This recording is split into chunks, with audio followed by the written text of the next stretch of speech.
Hello everyone. मैं सोचा कि चलो कुछ एक्सपीरियंस अपना शेयर किया जाए आफ्टर सिजेरियन डिलीवरी।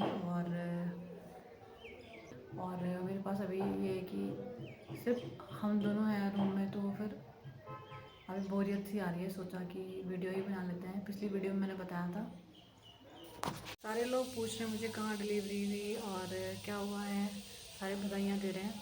चलो मैं बता देती हूँ कि सबसे पहले तो सिजेरियन डिलीवरी हुई है और बहुत ज़्यादा दिक्कत आई, क्योंकि यहाँ जहाँ से मेरा ट्रीटमेंट चल रहा था वहाँ पे जब वहाँ वहाँ जब पता कराया गया तो वहाँ पे डॉक्टर ही नहीं थी।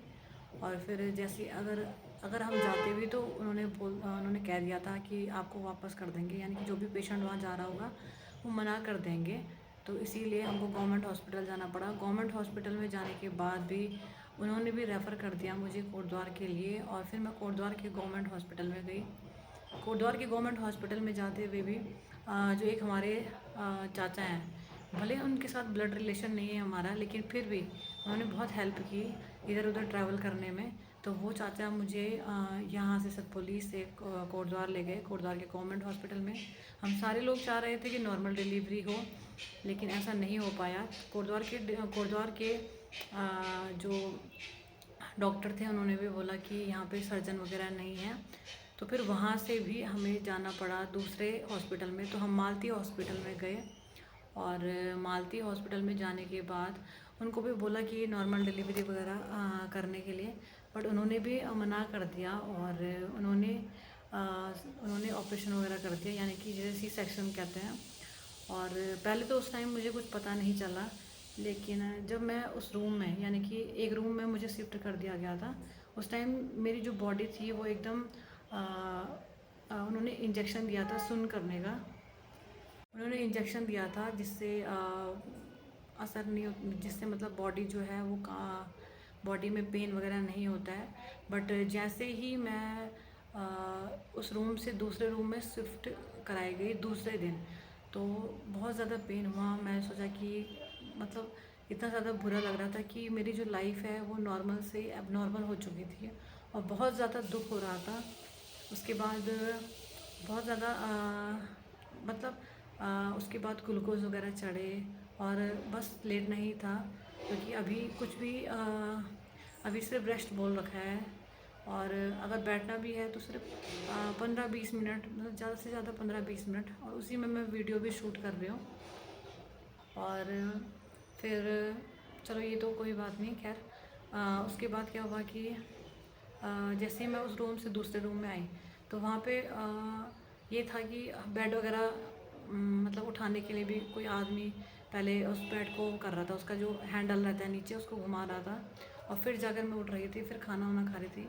टाँकों में असर पड़ रहा था उस टाइम, तो खैर पता नहीं चलता, क्योंकि उस टाइम हमें बहुत सारी दवाइयाँ वगैरह दी रहती है, जिससे पता नहीं चलता इतना ज़्यादा पेन वगैरह का।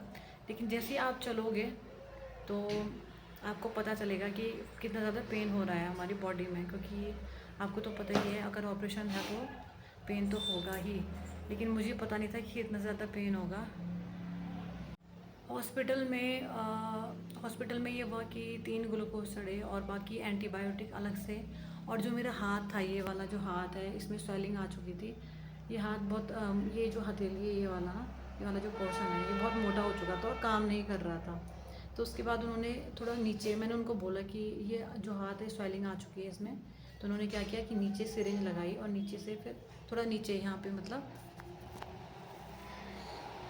यहाँ उन्होंने फिर नीचे सिरिंज वगैरह लगाई, और यहाँ से फिर एंटीबायोटिक वगैरह चढ़ना स्टार्ट हुआ, ग्लूकोज वगैरह चढ़ना स्टार्ट हुआ। उसके बाद ये जो हाथ है ये काम ही नहीं कर रहा था कुछ टाइम तक। और फिर उन्होंने दवाई वगैरह लगाई, एक आई वहाँ पे पूछने के लिए, और दवाई वगैरह लगाई।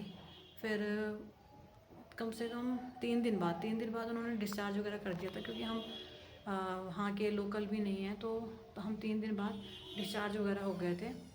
फिर भी वो एक दिन फिर हमने कार वगैरह बुक कराई, पापा ने कार वगैरह बुक करा दी थी।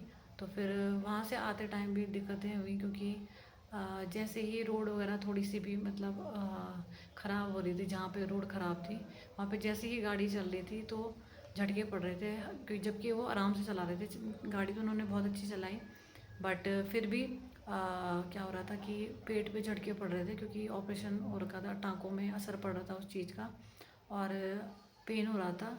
और जैसे तैसे हम खैर यहाँ पे आए, तो 19 को बेबी हुआ और 22 को हम यहाँ पे आ चुके थे।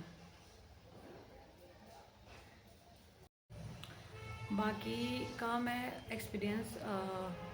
एक्सपीरियंस दूसरी वीडियो में शेयर करूँगी। तब तक के लिए मिलते हैं, टाटा बाय बाय। ओके, मिलते हैं नेक्स्ट ब्लॉग में।